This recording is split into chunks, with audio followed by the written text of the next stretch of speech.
Hey guys, Gareth97 again. This time the review of the 144 scale high-grade Gunner Zaku Warrior from the Gundam Seed Destiny series. So for colors, we're getting the usual Zaku colors. We have light green, dark green, we have black for the torso, bottom of the feet, and a little bit on the joints. We have orange for some smaller details, the vents here on the front skirts and the back skirts, and the thruster.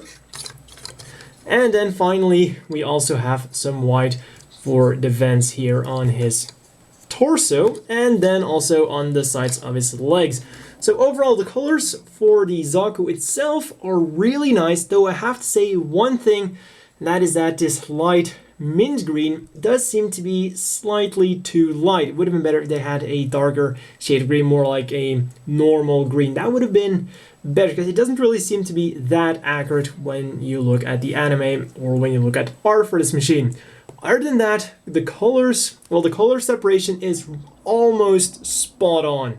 Then onto the wizard pack, the gunner here, and this unfortunately where things get a little bit less good.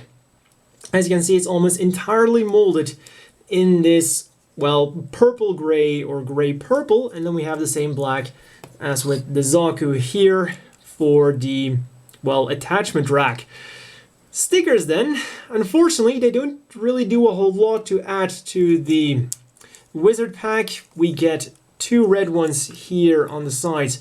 For the gun, we have two triangle ones to go on the tip. We have two more red ones that wrap around the energy barrel, and that is everything we're getting for the gun itself. So unfortunately, we could have done with some more stickers here, or a bit better color separation on this. We could have gotten white for the bottom here, and this is actually a separate part. They could have simply given us that in white. And then the top here, that would have been also really nice if that had been in white. And, well, the scope here, that should have been white. And of course, the inside of the scope would have been really nice if we had a sticker for that. And just a few extra stickers really wouldn't have hurt that much. I mean, they wouldn't have had to jack up the price for a handful of extra stickers. Then onto the Zaku. As I said, almost spot on. The only sticker we're getting for the Zaku is completely to be expected, the mono eye. Though once again here, it would have been cool if we'd gotten a few stickers to put on the grenades. That would have been awesome too. But hey, the Zaku itself so far seems to be doing really good. The gunner pack, well, it looks great. I mean, it's molded great, but it could have just done with a few extra colors in there, be it stickers or parts. But let's get on with the articulation, and these things will once again get really good. The head goes a bit up. Unfortunately, when you put it up too much, it does tend to pop off the ball joint. Then forwards will turn around a bit until it hits the color with its nose. At the back, also we have a movable mono eye, though it's not that easy. This is the typical old Zaku style. You have to remove the head because this sticker, well, behind it is just a flat surface. The mono eye itself isn't molded in there, so you can't grab a toothpick and push it around. There's no track on the bottom either. You just have to remove the scalp entirely and then slightly move it around. The one thing I have to say is the scalp is significantly easier to remove than the regular Zaku or Char Zaku. So I have to give him credit for that, even though this is still the old style. You have to remove the scalp. At least the scalp is easy to remove. Also, we have some chicken movement backwards and forwards, and of course side to side as well. Then arms rotate around, and they are actually on a ball joint, so we'll go forwards, backwards, and up and down on that ball joint. So that is really nice. The side armor here does go up and down a bit as well, and doesn't really hinder the movement of the arm that much. So it goes up about that far, rotates around, bends at the elbow at one joint as usual, and then the hands are on ball joint. So we'll wiggle around, turn around, and do everything a ball joint does. The shield, very well articulated, very nice. It's on a ball joint in here, and then a ball joint down there as well. Then the top there can pop off, so this shield can go almost everywhere. And combine that with the ball jointed shoulder and you can do some really cool things. You can put it in the back, you can move it to the front like this. You can do a lot with that shield, so it's a really fun thing to play around with. Then put that back. Waist will go side to side all the way if you extend it a little bit. Then we'll also go forwards and backwards really nicely. And push that back in. And even when it's pushed in, it does still go backwards and forwards. So that's a really cool feature of this thing. Unfortunately, not side to side. It's just on a hinge that goes backwards and forwards. Then front skirts are molded together, but can be separated as always. Side skirts go up really far. Unfortunately, the legs don't really go up all that far. But hey, it's still cool. If you can modify the legs, then, well, these side skirts will be very happy. So go out about that far. Forwards really far as well. Backwards about that far. And then the legs are double jointed and they give you a very nice bend. Then the thrusters on the back also go up and down slightly. The foot guard also goes up and down. And then the feet themselves have a nice double joint going on. There's a hinge at the top and then a ball joint at the bottom. Go forwards nicely, backwards nicely. We'll turn around a bit and in and out also a bit. So articulation is really nice in here, and look at what he can pull off with ease. That, oh, come on, don't disappoint us now. That is fantastic. That's really nice whenever a machine can do that, especially because this guy comes with a big ass beam cannon. Slash, I guess you could kind of call it a sniper rifle, so that's a very cool pose already. Talking about that thing, let's move on to accessories. But first, let's discuss what's on the machine itself already. We have the 4 grenades that are on the sides, which are actually removable, though unfortunately he can't really hold them in his hand. Because as you can see, well, I put them in there, but the hand cover is kind of wrong. You should push it in slightly harder. So technically, I guess he can somewhat hold on to them if you don't see the hand all that well. But what you can also do is you get this very nice open palm hand, and well, you could grab some double-sided tape or some sticky tack or whatever and kind of glue it on there or stick it on there to kind of have him throw that. So that's a nice thing you can do with the throwing hands. Let's put this back. And then the next thing we find on the machine are the 2 extra spare clips for the beam rifle. The cool thing is these are the exact same ones as go on the rifle. So just in case you would lose one of these or break one of these or whatever happens to it, you can just use one of those. They're not just there for show. And here is the beam rifle itself. It's a very nice thing. You have the movable handle as usual, and also the ammo clip itself is movable, which is really nice. So you can either have it sideways or up. Now, of course, this is supposed to be the stored mode, but then again, it doesn't look too bad like this either, kind of like the Zaku 1's machine gun or the Zaku 2's machine gun like this. And goes in there, and this hand is absolutely perfect for the beam rifle. I've had some very bad experiences with Gundam Seed models not being able to hold their beam rifles at all, but this is absolutely perfect. It just feels really solid in the hand, and it couldn't have been any better than this. And of course, since we have a movable handle, maneuver this around, and there we go. Thanks to those shoulders, he can easily hold it with both hands, and it will look really nice. And then you of course have the very maneuverable shield, ready to guard the Zaku when needed. So far it is already looking really good. And then we see this, the Beam Tomahawk. Well, it's quite black. And it's the usual beam effect part molded in normal plastic. Always disappointing. It was back then, and it still is very disappointing today. At least the one thing I can say about this is it fits in the hand pretty well. And it's not just because there's this hand guard on there. It really does sit in there very well. Though, well, I guess technically it's also because of the hand guard, because the hand guard rubs against one of the knuckles, which creates the friction required to keep this in there. So yeah, you can have an entirely black Beam Tomahawk. And of course this thing isn't gonna store in the shield in any way, shape or form.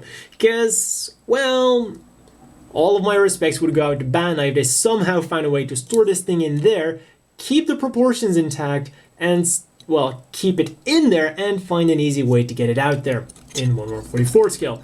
So yeah, let's put this away. It also fits into the left hand just the same way, because those, well, these are two holding hands and this is a dedicated hand for the beam rifle, though the only real difference is at the bottom the hand is slightly more closed in order to really grip onto the beam rifle, which is a fantastic idea.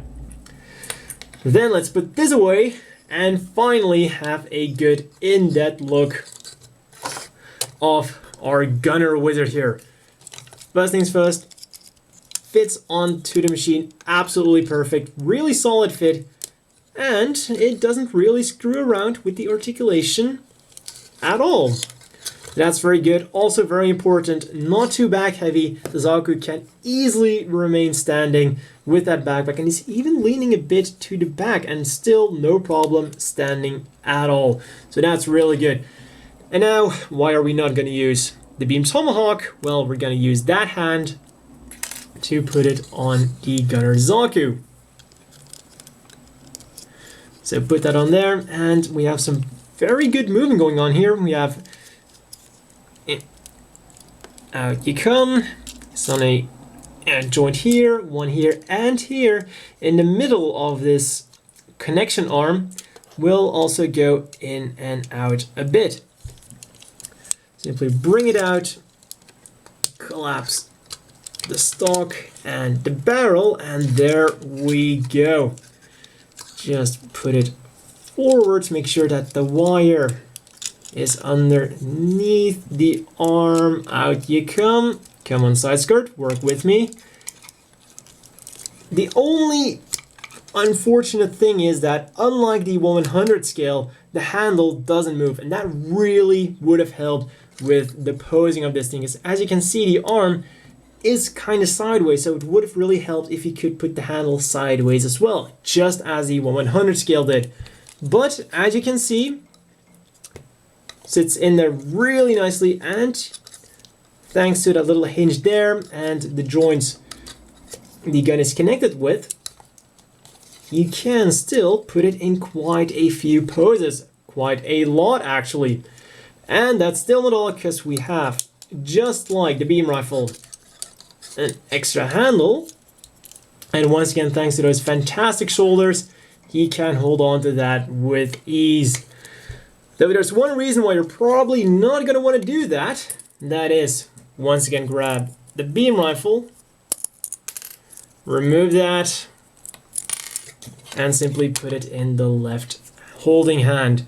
Now this isn't going to be as solid as the dedicated trigger finger hand, but it's still gonna be plenty good enough to hold on to it.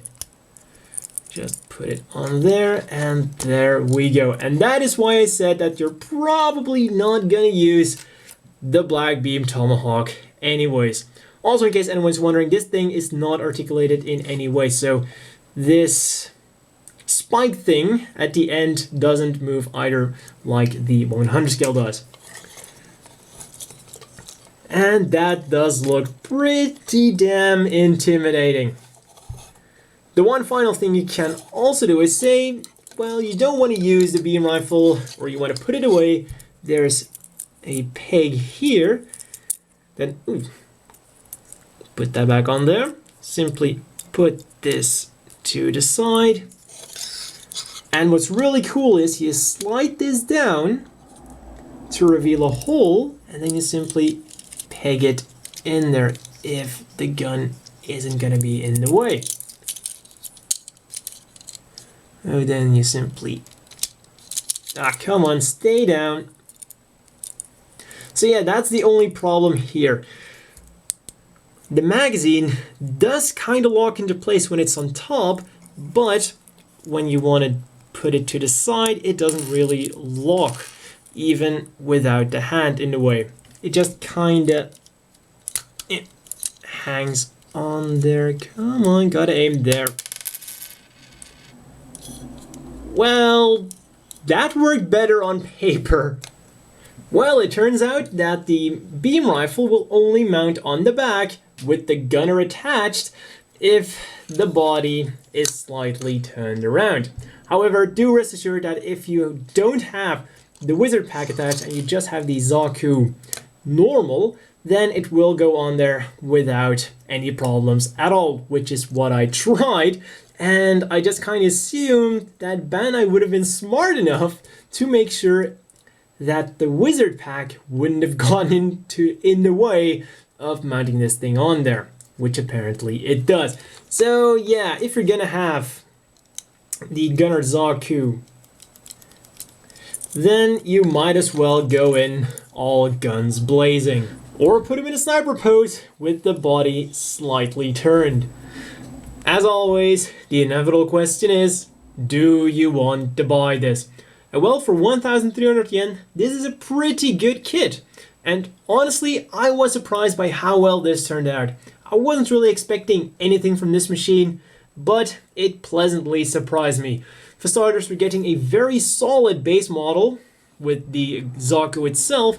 And well, the colors are nice, articulation is really good. I was really surprised when it could pull off the kneeling pose, when it could do the sniper pose. So that really surprised me, and it turned out that I'm really happy with that. So you have a great base model with a lot of accessories going on.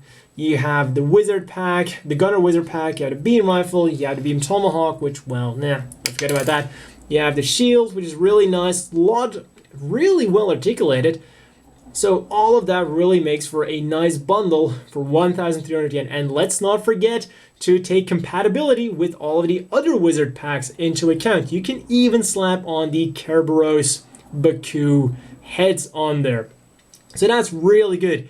But then, what are the bad things about it? Well, like I said before, it could have used a few more stickers on the gunner pack itself. But let's not forget, it's still a BFG, so that definitely compensates for that.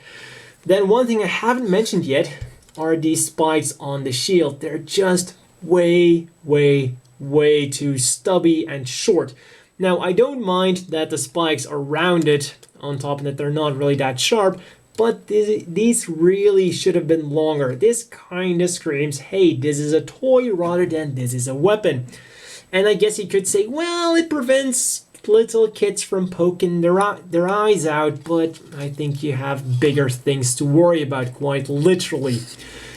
So yeah, that's really just a shame that that wasn't longer.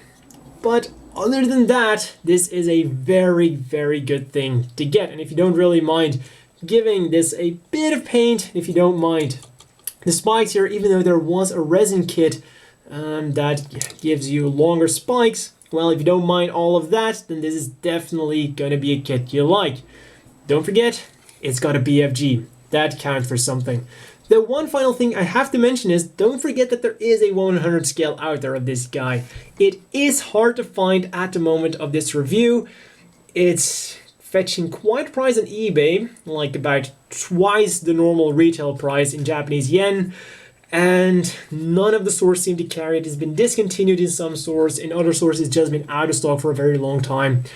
But the 1/100 scale is definitely better. It does kind of correct all those mistakes. You have better color separation as you would expect, and also the longer spikes.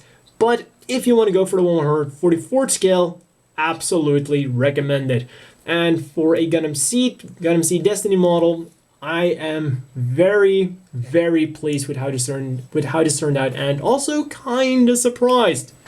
Finally, for some size comparisons, here is next to his best friends, the Slaughter Daggers. I'm sure they'll get along just fine. And one thing that immediately caught my attention is that the Zaku is slightly smaller than the Slaughter Daggers here. And when we put him next to the standard size Gym Custom, you can definitely see that with his 17.19 meters, he is a slightly smaller machine. Also, next to his real best friend, the Impulse, who saved him after atmospheric re-entry. And then let's put the Gym Custom off screen for a second to put him next to his predecessor, the Jin, which is slightly taller. To wrap up this review, here is a comparison of Zakus. Because a lot of people would be inclined to say that the Zaku Warrior is based on the Zaku 2.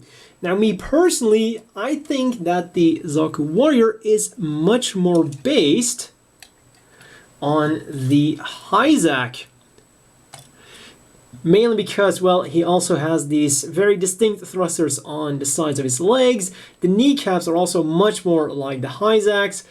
And then, well, none of these Zakus has any chest fins. The Hyzak, well, they're not identical, but at least the Hyzak does have the chest fins.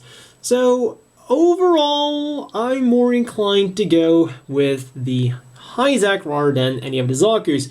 Though if I had to compare it to any Zaku, it would definitely be Johnny Raiden's Zaku R2 or any of the other R2s. And it's definitely nice to see all of these Zakus in a row. Well, that's all for this review, and see you guys next time.